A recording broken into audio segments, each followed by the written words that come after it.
de cuidado de gente grande, de enfermo, ha comenzado un camino de misericordia interno isla y también acompañar el grupo Nanco a consagrar.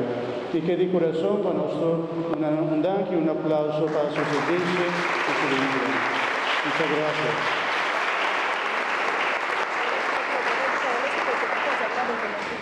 ¿Entendieron qué dije o no? Ahorita, ¿no? Un poquito. Les estamos agradeciendo de verdad de corazón y estaba contando un poquito lo que hace Lazos a nivel del mundo también y cuántos frutos da Lazos de Amor ha dado en Colombia y en muchas partes y que esperamos que aquí también los den también Lazos, ¿vale? Ellas van a repartir alguna información. Nada va a parte alguna información para ti, algún ente, nada comporta de un futuro que consagrar, nada esta va a dirigir la consagración online o portar también algún momento presencial aquí en la persona, en las islas.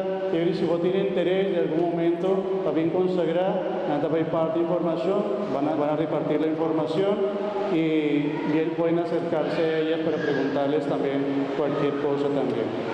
¿Algo más? ¿No? Muchas gracias. Un abrazo para ustedes. Que estén muy bien. Gracias.